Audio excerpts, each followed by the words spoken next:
Good morning. I'm so happy to welcome you all to Unity of New Braunfels. I'm Maggie Alderman, the ministerial intern, and I am grateful to see all of your lovely faces this morning. We are still in the power of life this month, and I just have to say that life looks good on you all. Beats the alternative. Let's take a deep breath and a moment in prayer as we gather ourselves and become present in this moment, preparing for our worship and celebration service. As we take a deep breath, we can feel the hustle and bustle that led up to this moment just falling away, letting it set aside. It'll be there in an hour or so, ready to be picked up and run with. We are in a very busy season of giving and receiving and sharing and connecting. All of those things that are activities of the divine, that are the power of life in action. And here we are, living our best lives. Doing this and connecting with one another and feeling faithfully the support and the joy of God's presence in our lives allows us to relax, to just take this next few days leading up to Christmas one moment at a time, one smile at a time, one breath at a time. And we do so feeling that joyous presence growing, fueling us, propelling us forward. So here, right now, I affirm that we are enough, that we have enough, that we give enough, and we are in the right place at the right time, all the time. And I can relax and slow down and enjoy each joyful moment. For this truth, for this knowing, for the faith that we operate with and allowing God to do God's work in our life, we are so grateful. And so we let it be and say amen. Amen. Thank you, Maggie. Well, this is our fourth Advent Sunday, and this is quite a journey we've been on as we unfold our knowing that we're one with God in our Christ consciousness. So Christmas is we are born in the knowing we're one with God. So let's light the Christ candle. And that light is what guides us, restores us, and renews us. And that first week of Advent, we light the candle for hope and faith. Because we know that hope and faith are a foundational point that allows us to bring forth whatever we desire. And the second week of Advent is peace. Peace. We can all be very grateful for peace. And then last week, the third Advent Sunday is love. And love makes it all worthwhile. For when we love, we know that it is a great blessing. And today, this Advent is joy. And joy is definitely one aspect of our life that we want to live. It gives us great light. So, welcome all. It's really good to see all of you here. If you have a smart device with you, it could be a smartphone, it could be a smart watch, it could be anything that could tinkle or beep or whatever. I don't think anyone's got pagers anymore. But let's put them into the silence, and they'll get their messages as we get ours. Yes? Excellent. Unity is a spiritual community that fosters personal transformation for healing, for wholeness, and for an intimate connection with the divine. We do this through affirmative prayer and meditation that opens us to realize our oneness with God. Now, we honor the light that lives in all religious and spiritual traditions. For the light basking through every stained glass window, through every mosque dome, through every chapel or cathedral, every temple, every church tent is the very same light shining in us. And we call that light God. Now we know that what we experience is based on what we say, what we believe. But when we say what we believe with gusto, with energy, it ignites a powerful force in the universe. So let's say this great truth with gusto together. There is only one presence, one power, active in my life and in the universe, God, the good, omnipotent. And so it is. Do we have any newcomers here? Anyone visiting us for the first time? If there is, if you'd stand up, we'd love to hear your name and where you're from and what brought you here today. Hi. I'm Jennifer. This is Carol. This is our daughter's mom. Hi, I'm Carol. Welcome. And what brought you here today? We've been looking for a new Unity. Beautiful. We were at First Unity of St. Petersburg. Oh, wonderful. Well, welcome. Any others? It's the second time. Oh. Hi, I'm Katie. Hi, This is my Kate. brother. He brought me. Welcome. This is It's my good to second see you again, Patrick. Well, we love to bless people. The ushers have brought you a little packet, it's a little information about Unity, about this church, and about Unity as a whole. On the cover of it, there's a blue piece of paper. If you fill that out, take it to the bookstore, after the Sacred Corner bookstore, you can get a free gift for yourself. But we love to have every opportunity to bless, and so we're going to rub our hands, we're going to connect with our hearts, and we're going to say, dear friends, we love you, we bless you, we appreciate you, and we behold the Christ in you. Namaste. Kind of beautiful, they're all right there. It's just fits all together. We are live streaming this service. Our 11 o'clock service does get live streamed every week. And so this is our opportunity to turn around that camera that's right up there on that post. Let's wave, let's give them a howdy, let's give them a Merry Christmas or a Merry Xmas, whatever. We're grateful for you online streamers. Last week we had 83 people on our live stream from all over the world. So welcome. You are with us, and we bless you.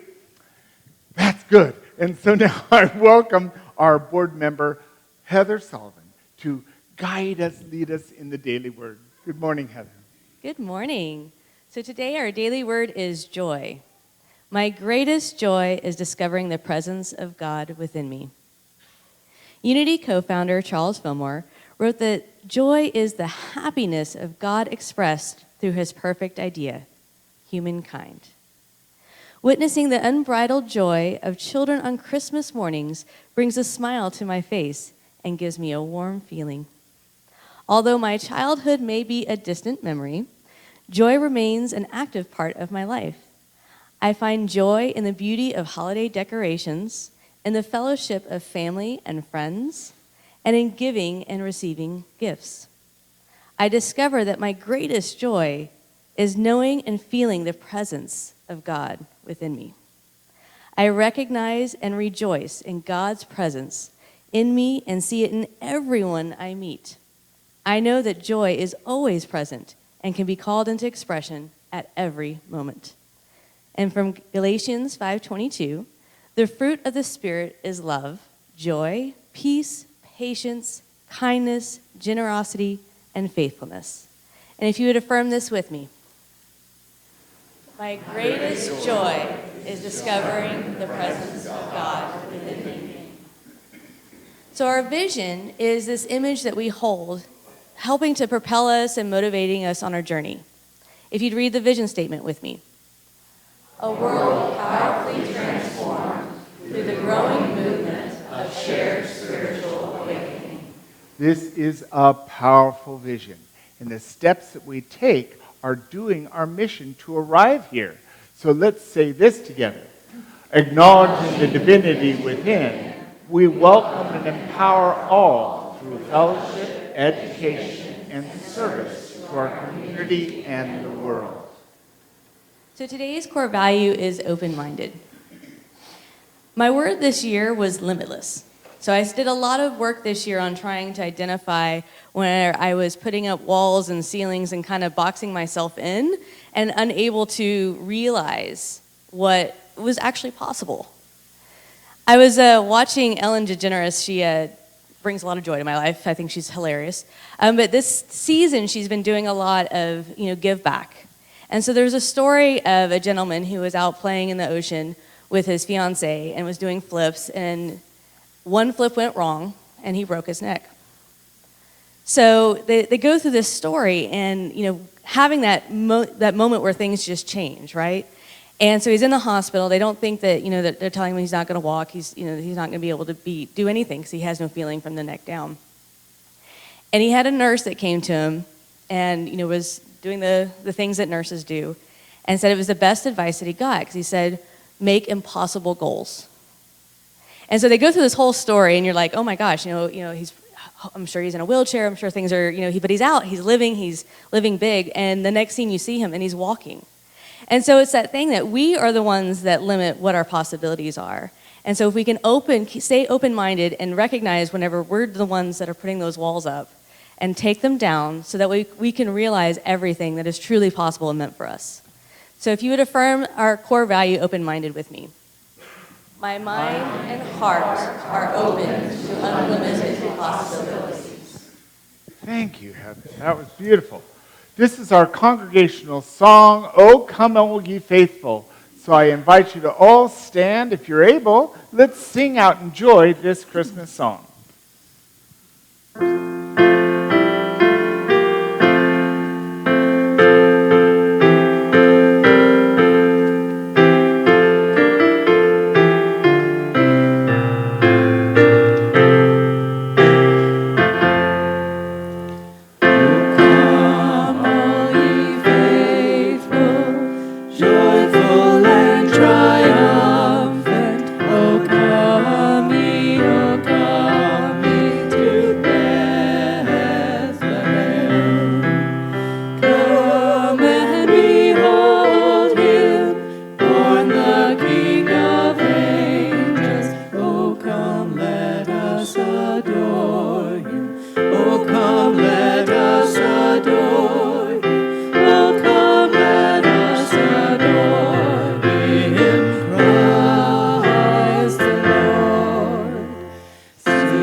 Well, this is the fourth Sunday of Advent, and within it we are blessed in this journey together. This month, December, is still the month of red, the month of life, our faculty of vitality and motivation, that we get to choose the life we want. And so my talk title today is Living Joy. And as in keeping with the rest of this month, the wonderful pamphlet, the booklet that Unity put out this year for 2019 is Christmas in My Heart, Christmas in My Hands. And Monday, December 23rd, the entry was written by Reverend Bronte Colbert, who's the spiritual leader of Unity of Athens, Georgia. Here, she says, if you're feeling little or no joy, consider asking for God's help. Today, grant me moments of joy. Even during challenging times, a pleasant memory or acts of loving kindness can evoke quiet internal joy. By asking, we open our awareness to joy around and within us. There's lots of situations that we can see where there's things outside that give us joy. It might be an incredible sunset that opens that awe of joy. It could be being with our kids or our grandkids, or just remembering those happy moments of Christmas. It can be joy. Looking at the stars and making patterns in the stars at night can be joy. A rainbow can be joy. Being with your best friend. Being with loved ones. Being open and available to others' support when our lives aren't going quite right. The comfort of friends or medical people who have skills to guide us through our journey. There's also the internal joy. The joy that comes when we become present to the now moment. When we relax and we realize that the peace that passes all understanding is really a light of joy. When we have those memories or when we have that connection. I was at HEB yesterday, and Julie, the checkout clerk, she turned to me with an open expression. She'd obviously had a very busy day, and she was fully present and said, "Good morning. Did you get everything you wanted?" And I said, "I've gotten everything I came for right now, being with you." And we laughed and we smiled. We enjoyed the moment. A simple connection by a smile, by listening. No matter what's going on. This quote is from Thomas S. Monzon. He's the 16th president of the Mormon Church. It says, Christmas is the spirit of giving without the thought of getting. It is happiness because we see joy in people. It is forgetting self and finding time for others. It is discarding the meaningless and stressing true values. This is important because it indicates there's a choice. There's a choice of living joy or getting caught up in our attachment to our fear, to our shame, to not enough, to doubt, to righteousness. Any of those can give us the joy of the pain, the joy of the anger. It is an odd, perverse joy, but we can simply forget those things. We can set the suitcase down of resentment, and we can open ourselves to having time for others. For when we can spend time with other people and see the joy in them, part of that, we can be a giver. We can open ourselves and put others first, allowing their joy to be the joy we experience as well. Because we don't live in a vacuum, all by ourselves.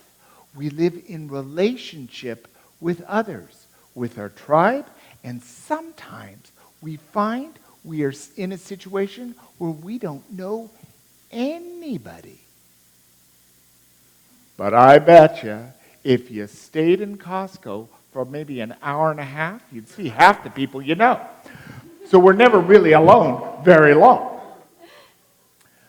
And Marianne Williamson, a Unity minister who served the Renaissance Unity, Jack Boland's church. She has a New York Times bestseller, and she's got some political aspirations. Here she says, joy is what happens to us when we allow ourselves to recognize how good things really are. Joy has no cost. Think about it. Is there any cost to joy? To feeling that light of being? And joy is there for our receiving. When we allow ourselves to be present and we open up to, everything may not exactly be working out exactly as we planned. Anyone else can relate to that? But if we turn to what is real, our relationships, our opportunity, our health, the blessings that flow by what we eat, what we breathe, what we get to experience daily by opening ourselves to that opportunity. Maybe a friend is down on luck. Maybe things are a little tight for them. Well, Christmas gives us the opportunity to, let's help out. Let's be something more for them that allows them to relax and receive.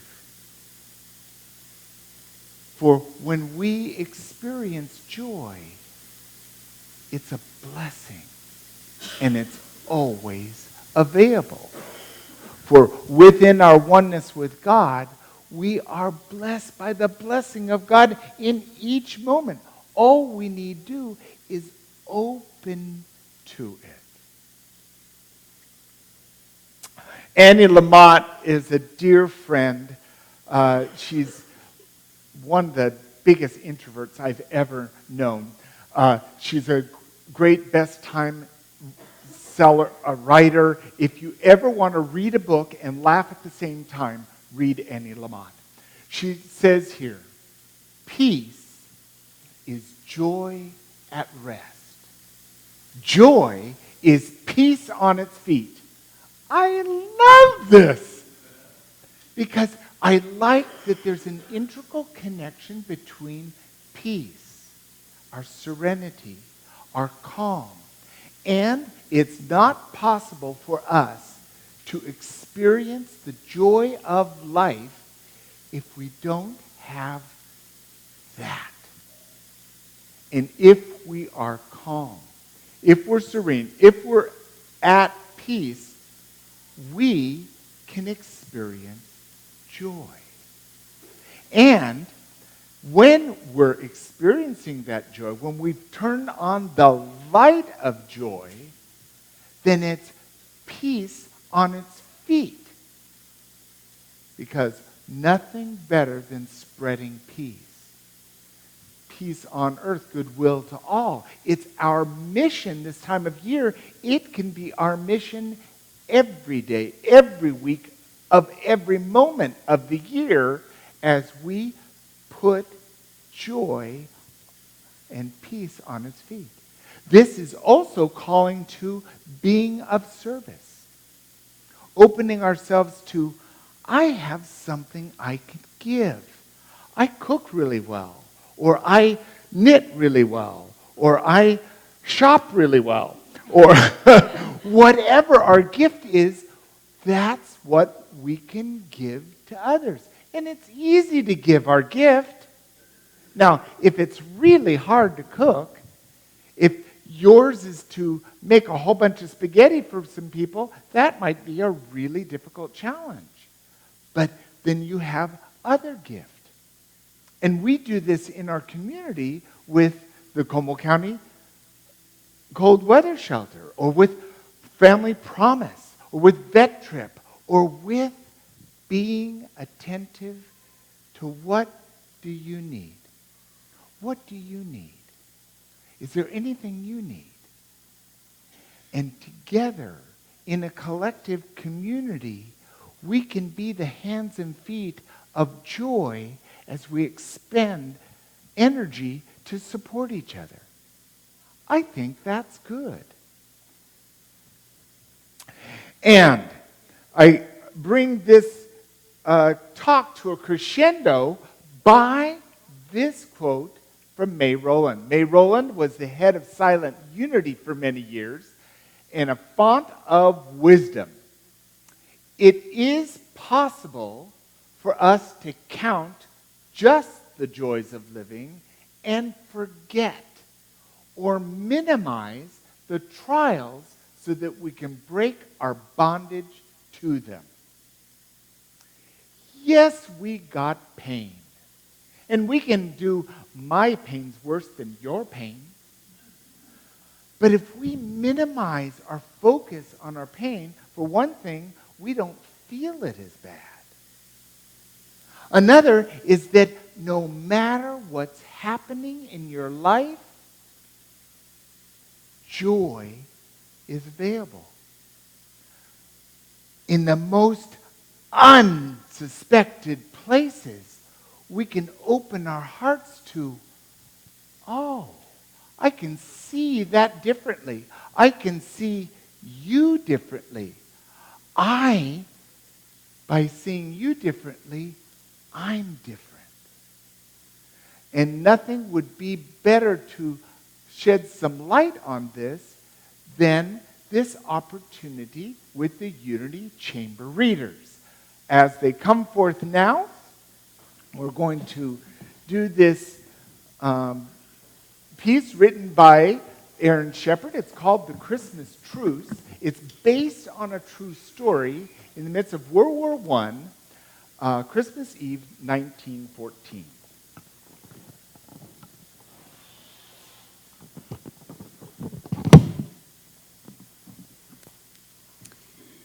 We are the Unity Chamber readers, and we are delighted to share with you now this true story based on extraordinary incidents between the British and German soldiers while stationed on the front line in France during World War I on Christmas Eve in 1914.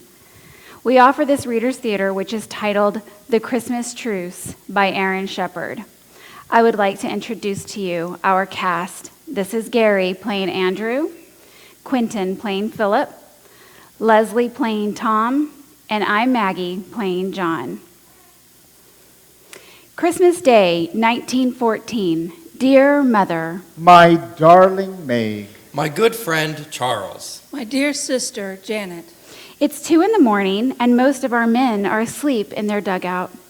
Yet I could not sleep myself before writing to you of the wonderful events of Christmas Eve. In truth, what happened seems almost like a fairy tale. And if I hadn't been through it myself, I would scarce believe it. Just imagine, while you and the family sang carols before the fire there in London, I did the same with enemy soldiers here on the battlefield of France. As I wrote before, there has been little serious fighting as of late. The first battles of the war left so many dead that both sides have held back until replacements could come from home. So we have mostly stayed in our trenches and waited. But what a terrible waiting it's been. Knowing that any moment an artillery shell might land and explode beside us in the trench, killing or maiming several men. And in the daylight, not daring to lift our heads above ground for fear of a sniper's bullet. And the rain. It's fallen almost daily. Of course, it collects right in our trenches, where we have to bail it out with pots and pans. And with the rain comes the mud, a good foot or so deep. It splatters and cakes everything and constantly sucks at our boots. One new recruit got his feet stuck in it, and then his hands too when he tried to get out, just like in that American story of the tar baby. Through all of this, we couldn't help but feel curious about the German soldiers across the way. After all, they faced the same dangers we did and slugged about in the same muck. What's more, their first trench was only 50 yards from ours. Between us lay no man's land, bordered on both sides by barbed wire, yet they were close enough, sometimes we heard their voices. Of course, we hated them when they killed our friends, but other times we joked about them and almost felt we had something in common. And now it seems they felt the same. Just yesterday morning, Christmas Eve day, we had our first good freeze. Cold as we were, we welcomed it because at least the mud froze solid. Everything was tinged white with frost, while bright sun shone over all. Perfect Christmas weather. During the day, there was little shelling or rifle fire from either side, and as darkness fell on our Christmas Eve, the shooting stopped entirely. Our first complete silence in months. We hoped it might promise a peaceful holiday, but we didn't count on it. We'd been told the Germans might attack and try to catch us off guard. I went to the dugout to rest, and while lying on my cot, I must have drifted to sleep. All at once, my friend was shaking me awake, saying, "Come and see! See what the Germans are doing!" So I grabbed my rifle and I stumbled out of the trench and stuck my head cautiously above the sandbags. I never hoped to see a stranger in more lovely sight. Clusters of tiny lights were shining all along the German line, left and right, as far as the eye could see. What is it? I asked in bewilderment, and someone answered, "Christmas trees." And so it was. The Germans had placed Christmas trees in front of their trenches, lit by candle or lantern like beacons of goodwill. And then we heard it, their voices raised in song, singing, "Silent night, silent night." This carol may not be as familiar to us in Britain, but one of the soldiers knew it and translated, "Silent night, holy night." I've never heard one more lovelier or more meaningful in that quiet, clear night. Its dark softened by a first quarter moon. When the song finished, the men in our trenches applauded. Yes, British soldiers applauding Germans. Then one of our own men started singing, and we all joined in. The first Noel, the angel did say. In truth, we sounded not nearly as good as the Germans with their fine harmonies, but they responded with an enthusiastic applause of their own, and then began another. O Tannenbaum, O Tannenbaum. And then we replied singing, "O come, all ye faithful." But this time they joined in, singing the words in Latin. Adeste fideles. British and German harmonizing across no man's land. I would have thought nothing could be more amazing, but what came next was more so. "English, come over," we heard one of them shout. "You know shoot, we know shoot." There in the trenches, we looked at each other in bewilderment. Then one of us shouted jokingly, "You come over here!" To our astonishment, we saw two figures rise from the trench, climb over their barbed wire, and advance unprotected across no man's land. One of them called, "Send officer to talk." I saw one of our men lift his rifle to the ready, and no doubt others did the same. But our captain called out, "Hold your fire!" Then he climbed out and went to meet the Germans halfway. We heard them talking.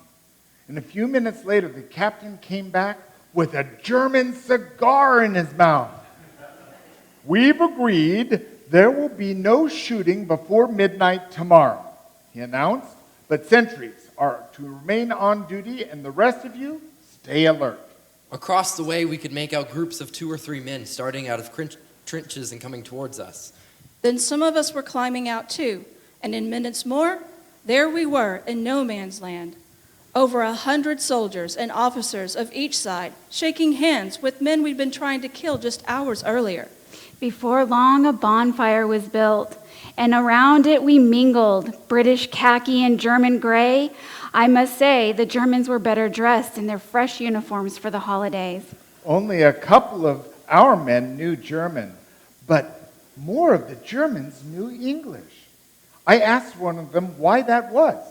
Because many have worked in England, he said.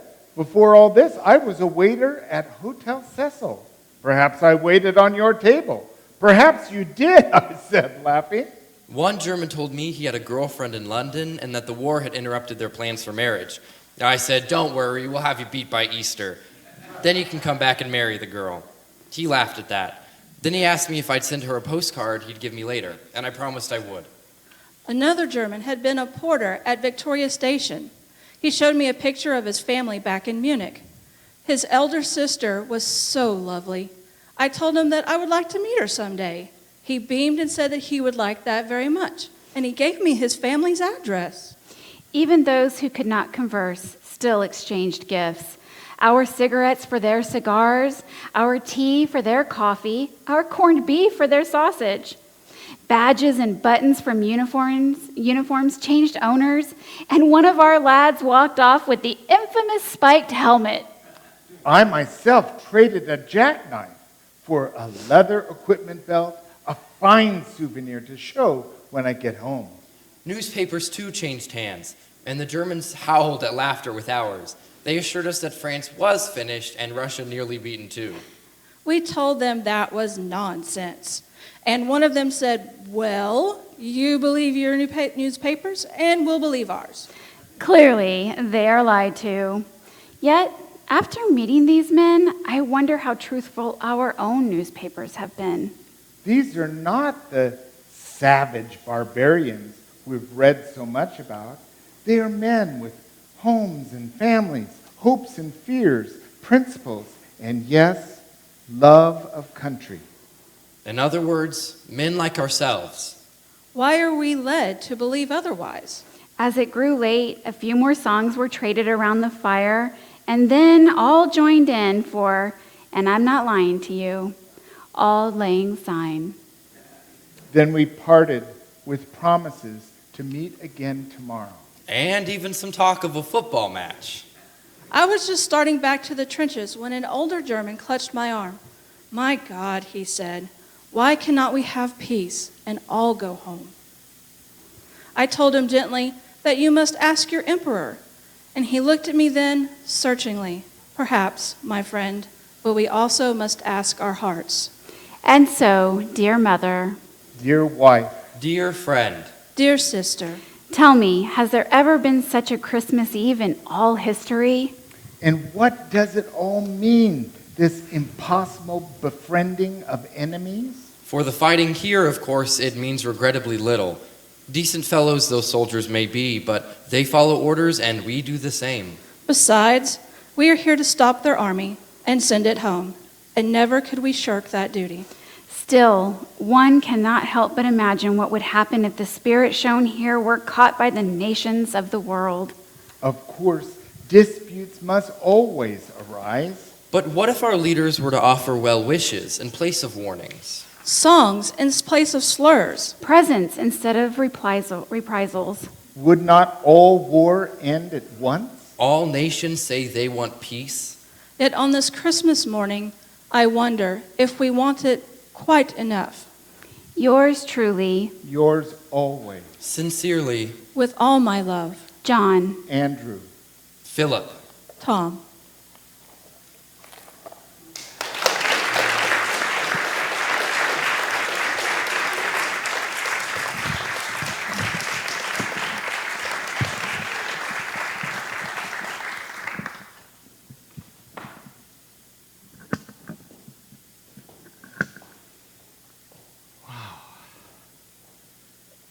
And so to bring this talk to a close, once again I turn to the wonderful wisdom of Martha Smock.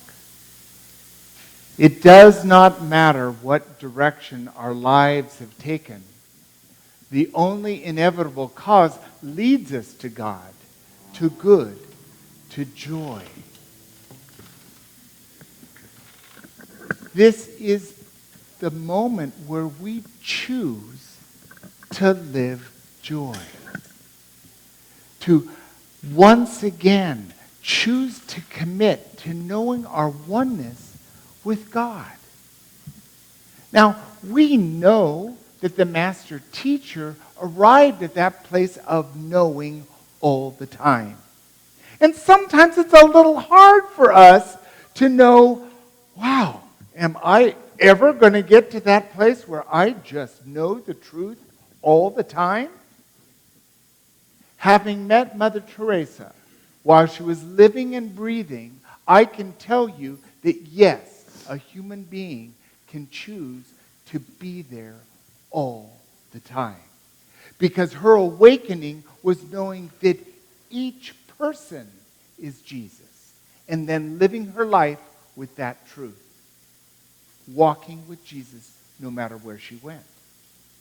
Now, we can adopt that vision or our own, but knowing that we are going to know God.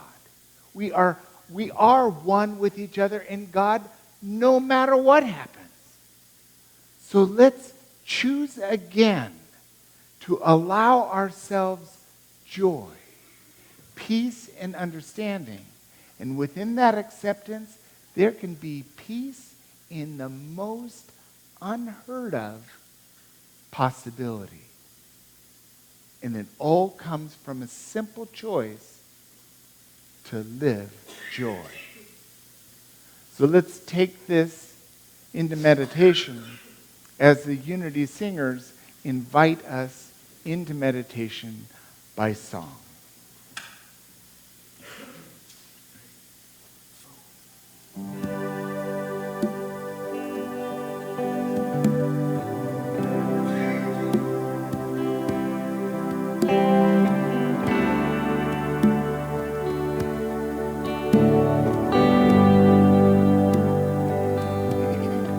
Hallelujah,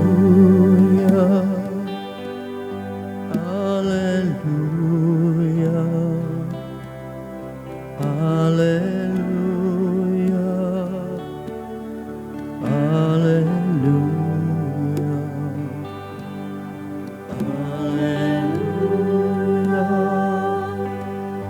hallelujah,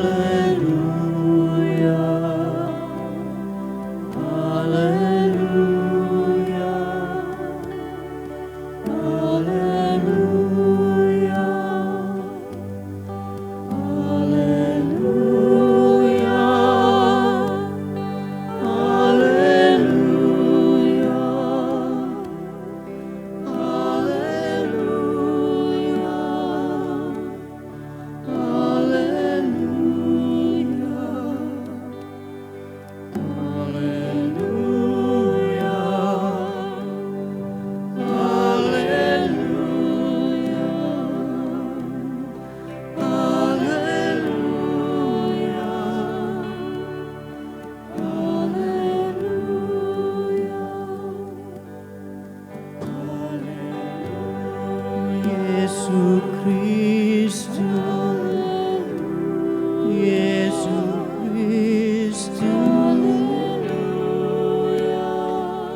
Jesucristo.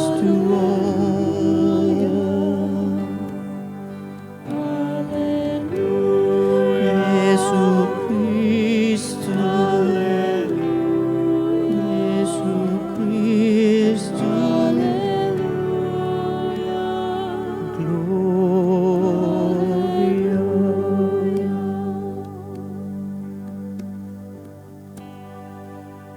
Breathing easily, opening our heart, and truly being present now. Setting down everything that came before this moment and simply putting down all that is yet to be. We allow ourselves to be here now.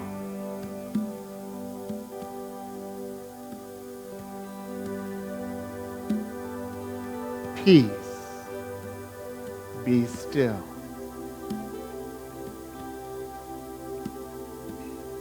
Relaxing our body, dropping our shoulders, relaxing our belly, we come into this peace, connecting with the indwelling spirit of love, of peace, of joy. For that still small voice is always present, and all we need do is turn to it, to listen and allow. So let's take this moment in meditation, turning within and being in the silence.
Let's celebrate this moment of peace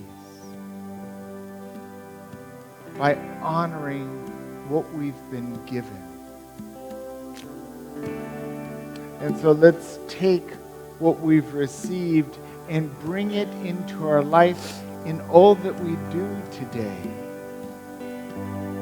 And as we prepare to bring our attention back into this room, let's wiggle our fingers, wiggle our toes, roll our head, roll our shoulders. And when we're ready, we open our eyes and we will say out loud and read together the affirmation that goes with today's talk. Together? I am filled with the joy of living. And so it is. And now we're to be delighted by this song, Light of Joy, by Ron Bretsky.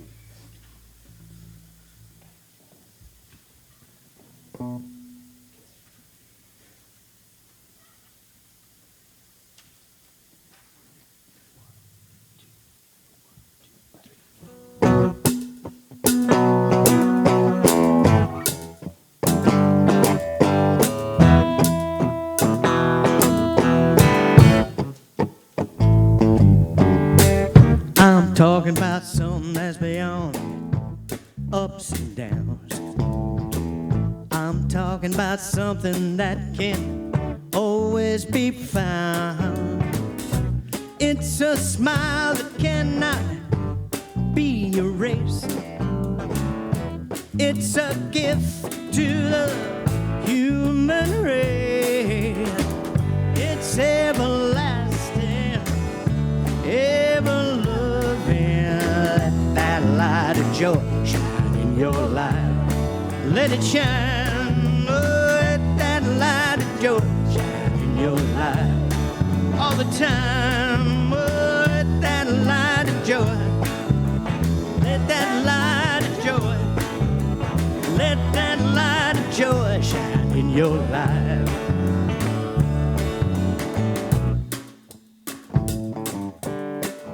It can take the pain inside and just throw it away. It can make the sun shine bright on a rainy day. There it is, call it what you like, but it's about love there is no denying. It's everlasting, ever loving. Let that light of joy shine in your life.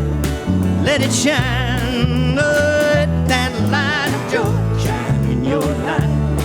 All the time, let that light of joy. Let that light of joy. Let that light of joy shine in your life.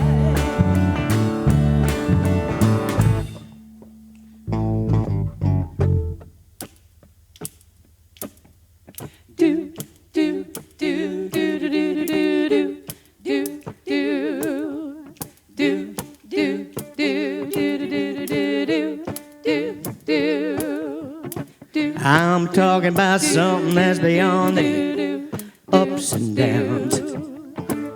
I'm talking about something that can never be bound.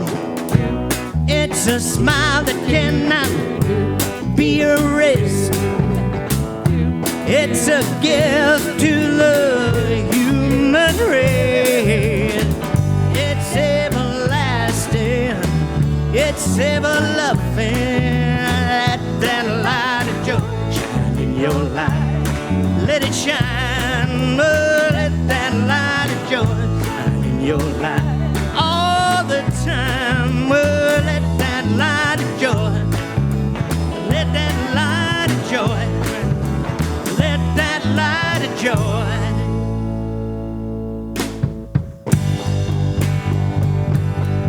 Let it shine.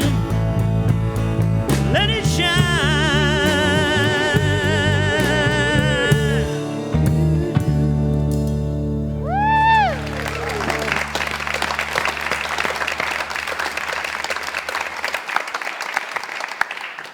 Our service would be a whole lot shorter if we just skip the mess and just listen to the song.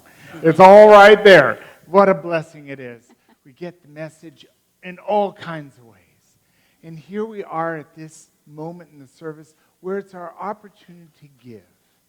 And what we can do is go inside our heart right now and decide, what is it mine to give right now?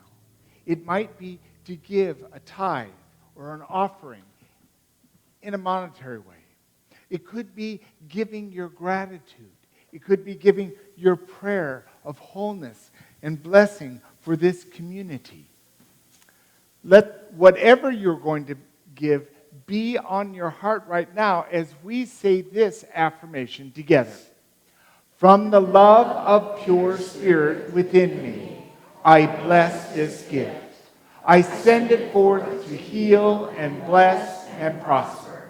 It is evidence of my faith and belief. It does good work in the world and returns to me abundantly.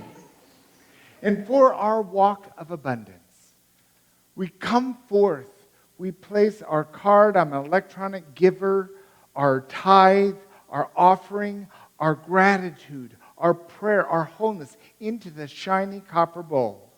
And then from the wooden bowl, take an affirmation for yourself, for a loved one, and if it's your first time here, your presence is enough, but you can most certainly come forward and receive an affirmation. Let's celebrate with the walk of abundance.